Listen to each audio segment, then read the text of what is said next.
टीएनईआरसी के सामान्य ज्ञान प्रश्नोत्तरी में आप सभी का स्वागत है। मैं हूं तारकेश्वर पांडे और आज हम लोग जानेंगे इतिहास के 25 महत्वपूर्ण प्रश्नोत्तर सामान्य ज्ञान प्रश्नोत्तरी के भाग 8 के माध्यम से। तो चलिए शुरू करते हैं। प्रश्न संख्या 176 से 180 तक। प्रश्न संख्या 176, पाशुपत संप्रदाय का प्रमुख सैद्धांतिक ग्रंथ क्या है? प्रश्न एक बार फिर से सुनिए। पाशुपत संप्रदाय का प्रमुख सैद्धांतिक ग्रंथ क्या है? सही उत्तर है पाशुपत सूत्र। सही उत्तर है पाशुपत सूत्र। अगला प्रश्न है प्रश्न संख्या 177, कापालिक संप्रदाय के इष्टदेव कौन थे? प्रश्न एक बार फिर से, कापालिक संप्रदाय के इष्टदेव कौन थे? सही उत्तर है भैरव। कापालिक संप्रदाय के इष्टदेव भैरव थे। अगला प्रश्न है प्रश्न संख्या 178, कालामुख संप्रदाय के अनुयायियों को क्या कहा जाता है? प्रश्न एक बार फिर से, कालामुख संप्रदाय के अनुयायियों को क्या कहा जाता है? सही उत्तर है महाव्रतधर। जी हाँ, कालामुख संप्रदाय के अनुयायियों को महाव्रतधर कहा जाता है।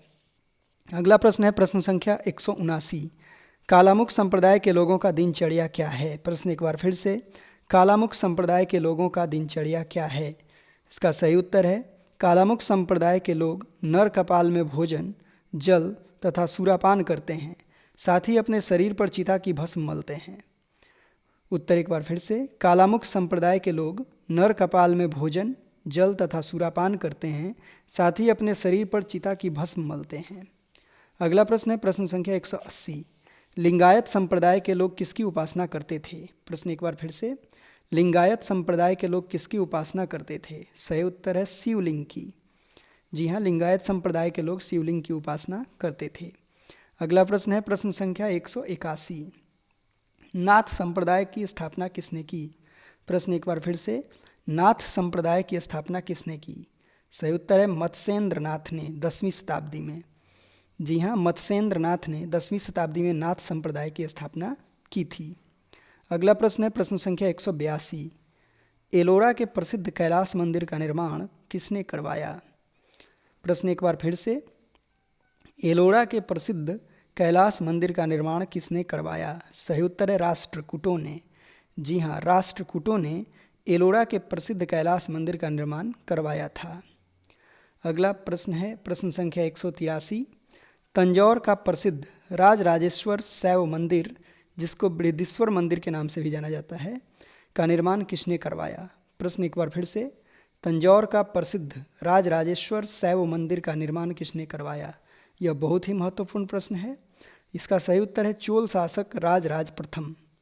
उत्तर एक बार फिर से, चोल शासक राजराज प्रथम ने तंजौर का प्रसिद्ध राजराजेश्वर शैव मंदिर का निर्माण करवाया, जिसे बृहदीश्वर मंदिर के नाम से भी जाना जाता है। अगला प्रश्न है प्रश्न संख्या 184, कुषाण शासकों की मुद्राओं पर किसका अंकन प्राप्त होता है? प्रश्न एक बार फिर से, कुषाण शासकों की मुद्राओं पर किसका अंकन प्राप्त होता है? सही उत्तर है शिव एवं नंदी का। जी हाँ, कुषाण शासकों की मुद्राओं पर शिव एवं नंदी का अंकन प्राप्त होता है। अगला प्रश्न है प्रश्न संख्या 185, वामन पुराण के अनुसार शैव संप्रदाय की संख्या कितनी है? प्रश्न एक बार फिर से, वामन पुराण के अनुसार शैव संप्रदाय की संख्या कितनी है? सही उत्तर है 4। वामन पुराण के अनुसार शैव संप्रदाय की संख्या 4 है। पहला है पाशुपत संप्रदाय, दूसरा है कपालिक संप्रदाय, तीसरा है कालामुख संप्रदाय और चौथा है लिंगायत संप्रदाय। एक बार फिर से, वामन पुराण के अनुसार शैव संप्रदाय की कुल संख्या 4 है। पहला है पाशुपत संप्रदाय, दूसरा है कपालिक संप्रदाय, तीसरा है कालामुख संप्रदाय और चौथा है लिंगायत संप्रदाय। अगला प्रश्न प्रश्न संख्या 186, ऋग्वेद में शिव के लिए कौन सा नाम आया है? प्रश्न एक बार फिर से, ऋग्वेद में शिव के लिए कौन सा नाम आया है? सही उत्तर है रुद्र। जी हाँ, ऋग्वेद में शिव के लिए रुद्र नाम आया है। अगला प्रश्न है प्रश्न संख्या 187, अथर्ववेद में शिव के लिए कौन सा नाम आया है? प्रश्न एक बार फिर से, अथर्ववेद में शिव के लिए कौन सा नाम आया है? सही उत्तर है भौ, सर्व, पशुपति एवं भूपति। अथर्ववेद में शिव के लिए जो नाम आए हुए हैं उसमें शामिल है भौ, सर्व, पशुपति एवं भूपति। अगला प्रश्न है प्रश्न संख्या 188, नारायण यानी कि विष्णु के पूजक क्या कहलाते हैं? नारायण के पूजक क्या कहलाते हैं? सही उत्तर है पंचरात्र। नारायण के पूजक या नारायण के उपासक पंचरात्र कहलाते हैं। अगला प्रश्न है प्रश्न संख्या 189। वैष्णव धर्म के प्रवर्तक कौन थे? प्रश्न फिर से, वैष्णव धर्म के प्रवर्तक कौन थे? सही उत्तर है कृष्ण। वैष्णव धर्म के प्रवर्तक कृष्ण थे।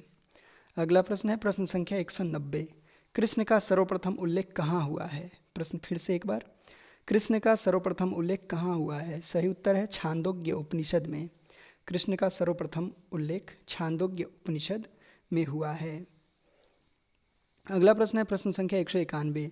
विष्णु के 10 अवतारों का वर्णन कहाँ हुआ है? प्रश्न एक बार फिर से, विष्णु के 10 अवतारों का वर्णन कहाँ हुआ है?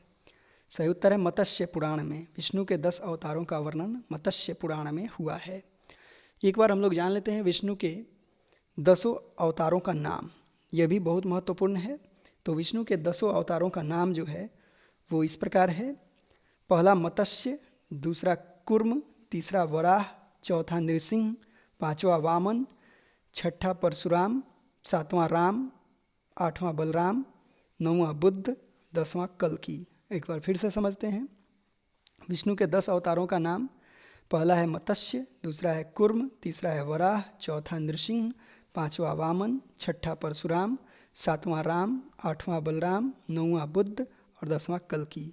ऐसा माना जाता है कि भगवान विष्णु के इन 10 अवतारों में से 9 अवतार हो चुका है और 10वां अवतार होना अभी बाकी है, जो कि कल्कि अवतार के रूप में होगा।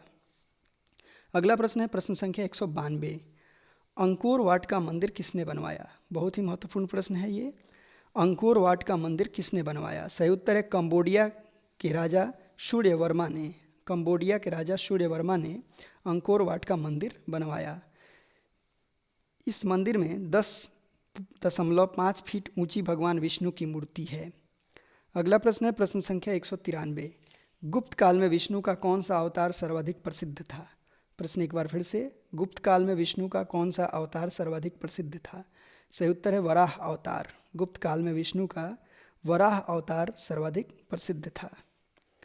अगला प्रश्न है प्रश्न संख्या 194। इस्लाम धर्म के संस्थापक कौन थे? प्रश्न एक बार फिर से, इस्लाम धर्म के संस्थापक कौन थे? सही उत्तर है हजरत मोहम्मद साहब। जी हाँ, इस्लाम धर्म के संस्थापक हजरत मोहम्मद साहब थे। प्रश्न संख्या 195। हजरत मोहम्मद साहब का जन्म कब और कहाँ हुआ? प्रश्न एक बार फिर से, हजरत मोहम्मद साहब का जन्म कब और कहाँ हुआ? सही उत्तर है 570 ईस्वी में मक्का में। हजरत मोहम्मद साहब का जन्म 570 ईस्वी में मक्का में हुई थी। अगला प्रश्न है प्रश्न संख्या 196। हजरत मोहम्मद साहब के पिता और माता का नाम क्या था? प्रश्न एक बार फिर से, हजरत मोहम्मद साहब के पिता और माता का नाम क्या था? सही उत्तर है पिता का नाम अब्दुल्ला और माता का नाम अमीना था। हजरत मोहम्मद साहब के पिताजी का नाम अब्दुल्ला और माता जी का नाम अमीना था। अगला प्रश्न है प्रश्न संख्या 197। मोहम्मद साहब को ज्ञान की प्राप्ति कब और कहाँ हुई? प्रश्न एक बार फिर से, मोहम्मद साहब को ज्ञान की प्राप्ति कब और कहाँ हुई? सही उत्तर है 610 ईस्वी में मक्का के पास हीरा नामक गुफा में। मोहम्मद साहब को ज्ञान की प्राप्ति 610 ईस्वी में मक्का के पास हीरा नामक गुफा में हुई। अगला प्रश्न है प्रश्न संख्या 198। मोहम्मद साहब की शादी किससे हुई? प्रश्न एक बार फिर से, मोहम्मद साहब की शादी किससे हुई? सही उत्तर है खदीजा नामक विधवा से। मोहम्मद साहब की शादी खदीजा नामक विधवा से हुई। अगला प्रश्न है प्रश्न संख्या 199। मोहम्मद साहब की बेटी और दामाद कौन थे? प्रश्न एक बार फिर से, मोहम्मद साहब की बेटी और दामाद कौन थे? सही उत्तर है मोहम्मद साहब की बेटी का नाम फातिमा और दामाद का नाम अली हुसैन था। एक बार फिर से समझते हैं, मोहम्मद साहब की बेटी का नाम फातिमा और उनके दामाद का नाम अली हुसैन था। अगला प्रश्न है प्रश्न संख्या 200। मोहम्मद साहब को कुरान किसने संप्रेषित की? प्रश्न एक बार फिर से, मोहम्मद साहब को कुरान किसने संप्रेषित की? सही उत्तर है देवदूत जिब्रियल। मोहम्मद साहब को कुरान देवदूत जिब्रियल ने प्रेषित की थी, जो कि अरबी भाषा में था।